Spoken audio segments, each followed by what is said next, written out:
Latest update చూసినట్లయితే కవితకు సంబంధించిన అంశం చూసినట్లయితే సిబిఐ ఏవైతే విచారణకు సంబంధించినటువంటి దాంట్లో రౌజ్ అవెన్యూ కోర్టులో పిటిషన్ ఇస్తే సిబిఐ కూడా అనుమతించడం జరిగింది. అది కూడా కస్టడీలో కాకుండా కేవలం తిహార్ జైల్లో ఉన్నటువంటి సెల్లోనే తనను విచారించాలి. దానికి సంబంధించినటువంటి ఏదైతే ఉందో ముందుగా కోర్టుకు ఇన్ఫార్మ్ చేయాలని చెప్పేసి కూడా క్లియర్గా చెప్పడం జరిగింది. కొన్ని కండిషన్స్ కూడా పెట్టడం జరిగింది. అయితే సిబిఐ విచారణకు సంబంధించినటువంటి దాన్ని కూడా ఈరోజు కవిత కోర్టులో సవాల్ చేసినట్టుగా మనకు తెలుస్తుంది. దానికి సంబంధించిన న్యూసే ఈరోజు హైలైట్గా కనబడుతుంది. ఒకసారి దాని నుంచి చూసేటువంటి ప్రయత్నం చేద్దాం. ఇక్కడ చూడండి, సిబిఐ విచారణకు బ్రేక్ వేయండి, స్టేటస్ కో ఇవ్వాలంటూ విజ్ఞప్తి, నిరాకరించిన న్యాయస్థానం కౌంటర్ దాఖలకు సిబిఐకి ఆర్డర్ అంటూ ఒకరిని చూస్తాం. రౌజ్ అవెన్యూ కోర్టులో కవిత పిటిషన్ అంటూ ఒకరిని చూస్తాం. సో 9th పేజీకి సంబంధించినటువంటి న్యూస్ ఇది. ఒకసారి 9th పేజ్లో ఏముందో క్లియర్గా మనం చదివేటువంటి ప్రయత్నం చేద్దాం.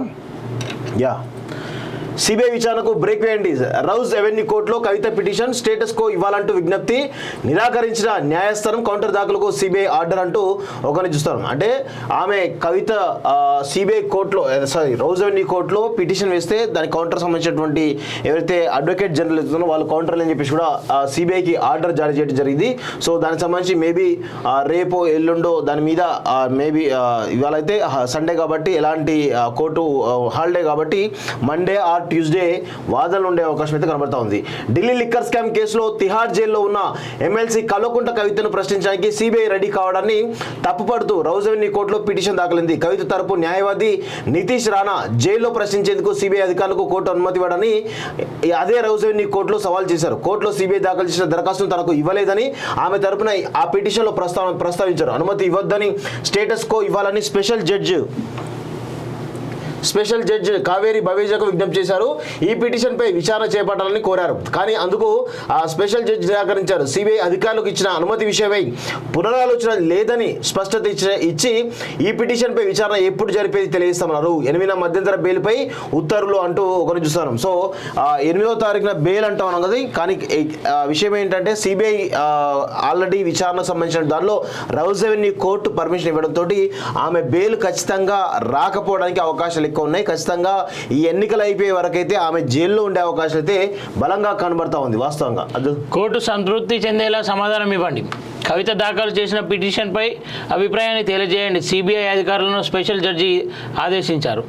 ఏ నిబంధన ప్రకారం కవితను జైల్లో ప్రశ్నించాలని కోర్టులో అప్లికేషన్ దాఖలు చేశారో చెప్పాలన్నారు. ఈ వివరణలో పాటు కవిత దాఖలు చేసిన పిటిషన్పై కౌంటర్ దాఖలు చేసేందుకు సమయం ఇవ్వాలని సిబిఐ తరపున న్యాయవాది కోరారు. కోర్టు సంతృప్తి చెందేలా సమాధానం ఇవ్వాలని ఆ న్యాయవాదికి స్పెషల్ జడ్జి నొక్కి మరీ చెప్పారు. సిబిఐ న్యాయవాది విజ్ఞప్తి మేరకు కవిత పిటిషన్పై ఏమాత్రం కౌంటర్ దాఖలు చేసేందుకు ఈ నెల 8వ తేదీ వరకు స్పెషల్ జడ్జి గడువు ఇచ్చారు. తదుపరి విచారణ అదే రోజు చేపట్టాలని స్పష్టం చేశారు. మొత్తానికైతే కవిత అంశం రోజుకు ఒక మలుపు తిరుగుతున్నట్టయితే మనకైతే క్లియర్గా తెలుస్తుంది. ఎందుకంటే ఇప్పటి వరకు కూడా మనం చూసినాం ఆమె విచారణకు సంబంధించినటువంటి అంశం ఏదైతుందో ఆల్రెడీ ఈడీ కస్టడీలో సంబంధించినటువంటి ఏదైతే ఆ కస్టడీ మొత్తం కూడా ముగియడంతో ఆమె తిహార్ జైలు పంపించడం జరిగింది. 14 days రిమాండ్ సంబంధించినటువంటి దాంట్లో కూడా ఆల్రెడీ పొడిగించడం కూడా జరిగింది. అయితే ఈ క్రమంలో సిబిఐ కూడా ఈ ఏదైతే ఈ కస్టడీకి సంబంధించినటువంటి దాంట్లో కూడా ఆమె సిబిఐ కూడా విచారణకు సంబంధించినటువంటి దాంట్లో మాకు కూడా కస్టడీకి ఇవ్వాలని చెప్పేసి సిబిఐ కూడా కోరడం జరిగింది. ఎందుకంటే ఈ ఢిల్లీ లిక్కర్ స్కామ్లో జాయింట్ ఆపరేషన్ జరుగుతోంది. ఒకవైపు సిబిఐ ఆ స్కామ్కు సంబంధించినటువంటి దాంట్లో సిబిఐ చాలా స్పష్టంగా ముందుకు సాగుతూ ఉంది. అదేవిధంగా ఇందులో హవాలా మార్గంలో పెద్ద ఎత్తున డబ్బులు ముట్టాయి కాబట్టి ఈడీ దీనిలో ఎంటర్ అయ్యి ఇమీడియట్గా దానిలో కూడా పెద్ద ఎత్తున ఈరోజు విచారణ జరుపుతున్నట్టయితే మనకైతే క్లియర్గా తెలుస్తూ ఉంది. ఇట్లా నెక్స్ట్ సిబిఐ వారం రోజుల పాటు ఒకవేళ విచారణ చేస్తే కనుక ఆ తర్వాత మళ్ళీ రిమాండ్ పొడిగే అవకాశం ఉంది, మళ్ళీ ఈడీ ఎంటర్ అయ్యే అవకాశం ఉంది. ఇట్లా చాలా పలుమార్లు కూడా వీటికి సంబంధించినటువంటి దాంట్లో చాలా పెద్ద ఎత్తున ఆమె బెయిల్ రాకపోవడానికి అవకాశాలే బలంగా ఉన్నట్టు తెలుస్తోంది. ఇంకొక విషయం కూడా ఇలా గుర్తుపెట్టుకోవాలి, ఇందులో ఆమె అప్రూవర్గా మారితే బెయిల్ త్వరగా వచ్చేటువంటి అవకాశం ఉంటుంది. కానీ ఆమె అప్రూవర్గా మారకుండా ఈరోజు చాలా పెద్ద ఎత్తున ఈరోజు ఆమె ఏదైతే ఆధారాలు ఏవైతున్నాయో ఆ ఫోన్లో ధ్వంసం ఏదైతుందో ఆమెకు ఆ ధ్వంసం కావచ్చు లేకపోతే ఆధారాలు మొత్తం కూడా ఈరోజు ఎక్కడ కూడా కనబడకుండా చేయడం ఏదైతుందో ఆమె బెయిల్కు నిరాకరించడమే చాలా స్పష్టంగా తెలుస్తూ ఉంది.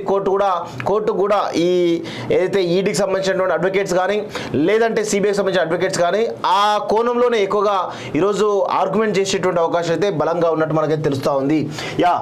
నెక్స్ట్ ఫోన్ ట్యాపింగ్ కేసీఆర్ ఏం చెబుతారు, నిజాలు బయట పెడతారంటూ ఇటీవల కామెంట్, 2 రోజుల్లో ప్రెస్ మీట్ పెట్టి వివరాలు వెల్లడిస్తారని స్పష్టీకరణ. పోలీసు రాజకీయ వర్గాల్లో హాట్ టాపిక్, ప్రమేయం ఉన్న వారిలో ఉత్కంఠ అంటూ ఒకరు చూస్తున్నాం. 2 రోజుల క్రితం ఉమ్మడి కరీంనగర్ జిల్లాలో పర్యటించిన బీఆర్ఎస్ అధినేత కేసీఆర్ ఫోన్ ట్యాపింగ్ విషయంపై స్పందించారు. 2 రోజుల్లో మీడియా సమావేశం నిర్వహించి నిజాలు బయట పెడతారని, ఎవరిని అరెస్ట్ చేయాలో చెబుతారని వెల్లడించారు. ఆయన కామెంట్స్ పోలీసు రాజకీయ వర్గాల్లో హాట్ టాపిక్ గా మారాయి. ఫోన్ ట్యాపింగ్ అంతా బీఆర్ఎస్ సుప్రీం ఆదేశాల మేరకే జరిగిందని రాధాకిషన్రావు తన వాంగ్మూలంలో ఇప్పటికే స్పష్టం చేశారు. ఈ క్రమంలో కేసీఆర్ ఏం చెబుతారనేది ఆసక్తికరంగా మారింది. చివరకు నింద మొత్తం పోలీసుల మీదకే నెట్టేస్తారా అనే అనుమానాలు ఆ వర్గాల్లో వ్యక్తమవుతున్నాయి. ఇక్కడ విషయం ఏంటంటే మిత్రులారా, కేసీఆర్ మొన్న చెప్పడం జరిగింది, కరీంనగర్ సంబంధించినటువంటి పర్యటనలో భాగంగా రైతులు కలిసిన తర్వాత అక్కడ ప్రెస్ మీట్ పెట్టి ఫోన్ ట్యాపింగ్ అంశం పైన చాలా నిజాలు నేను 2 రోజుల్లో తెలియజేస్తానని చెప్పేసి చెప్పిండు కదా. 2 రోజులు అయిపోతా ఉంది. ఈ రోజు చెప్పడా అనే విషయాలు కూడా ఎవరికి తెలియదు వాస్తవంగా. కానీ కేసీఆర్ ఇదంతా కూడా ప్రజల అటెన్షన్ని డైవర్ట్ చేయడానికి, ప్రజల మూడ్ను డైవర్ట్ చేయడానికి మాత్రమే ఇలాంటి కామెంట్ చేసింది తప్ప ఈరోజు కేసీఆర్ ఎట్టి పరిస్థితుల్లో రాసి పెట్టుకోండి, ఎట్టి పరిస్థితుల్లోనూ ఆయన ప్రెస్ మీట్ పెట్టడు అనేది నాకున్నటువంటి సమాచారం. కానీ ఒకవేళ పెడితే అసలు దొంగలు ఎవరు బయటపడే అవకాశం ఉంది. అసలు కేసీఆర్ అసలు దొంగనే కేసీఆర్ వాస్తవంగా. దీనిలో అందరికి కూడా చాలా చిన్న పిల్లలు అడిగినా కానీ ఈ ఫోన్ ట్యాపింగ్ వ్యవహారం గురించి అడిగితే కేసీఆర్ ఆదేశాలతోనే జారీ చేయడం జరిగిందని స్పష్టంగా తెలుస్తూ ఉంది. ఇంకా ఇంకొక విషయం ఏంటంటే ఈ ఫోన్ ట్యాపింగ్ వ్యవహారాన్ని కూడా డైవర్ట్ చేసే అవకాశాలు ఉన్నాయి. మేము ఎవరినం చేయలేదు, మాకు సంబంధం లేదనే కోణంలో మాట్లాడుతూ ఏ ప్రభుత్వమైనా కానీ ఇటు టెర్రరిస్టులకు కానీ యాంటీ సోషల్ ఎలిమెంట్స్ ఏవైతున్నాయో వాటిని వాళ్ళ ఫోన్లను ట్యాప్ చేసేటువంటి అధికారం ఖచ్చితంగా ఆయా రాష్ట్ర ప్రభుత్వాలకు కానీ కేంద్ర ప్రభుత్వాలకు కానీ ఉంటుంది అనేది స్పష్టంగా ఈరోజు చెప్పేటువంటి అవకాశాలు బలంగా ఉన్నాయి. కానీ దాన్ని ఎవరు కూడా ప్రజలు నమ్మరు అనేది కూడా తెలుస్తోంది. కానీ ప్రజలను డైవర్ట్ చేసేటువంటి అవకాశం, అంటే ఈ విధంగా మాయమాటలు చెప్పి పిట్టల దూరం ముచ్చట చెప్పి ప్రజల మూడ్ను మొత్తం కూడా డైవర్ట్ చేసేటువంటి పరిస్థితి కేవలం ఈ దేశంలో కేసీఆర్కు మాత్రమే ఉంది. ఆ విధంగా పిట్టల దూరం ముచ్చట చెప్పి ప్రజల మూడ్ను డైవర్ట్ చేయడంలో కేసీఆర్ దిట్ట కాబట్టి ఆ దిశగా ఏమైనా చెప్తాడా, ప్రజలకు ఏమైనా మాయాముచ్చట్లు చెప్పి ప్రజల్ని ఏమైనా డైవర్ట్ చేస్తాడా అనేటువంటి అవకాశం కూడా కనబడుతున్నట్టు మనకైతే క్లియర్గా తెలుస్తూ ఉంది. ఇంకొక న్యూస్ చూస్తూ ఉన్నాం. ఎమ్మెల్సీకి నోటీస్ త్వరలోనే అందించే అవకాశం. ట్యాపింగ్ వ్యవహారంలో ఆర్థిక వనరుల సర్దుబాటు, పోలీసుల బదిలీలు, పోస్టింగ్లలోనూ కీరోల్. దీనిలో 8th పేజీలో ఉంది. అసలు ఎమ్మెల్సీ ఎవరు అనేది వీళ్ళెవరు చెప్పలే కదా, నేను చెప్తాను. నేను ఆ పేరు కూడా క్లియర్గా మీకు చెప్తా. మనకు కూడా మళ్ళీ లీగల్ నోటీసులు వస్తాయి, అలా నో డౌట్ రాని పెద్ద ప్రాబ్లం ఏం కాదు. ప్రభాకర్ రావు ఫోన్ ట్యాపింగ్లో కేసీఆర్ ఏం చెప్తారట, రాజకీయ అది కాదు.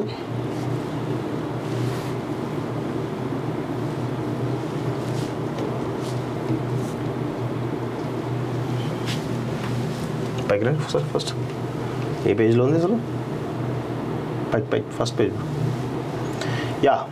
దీనిలో చూడండి, ఆ ఎమ్మెల్సీకి కవిత నోటీస్ 8th పేజ్లో ఉంది కదా.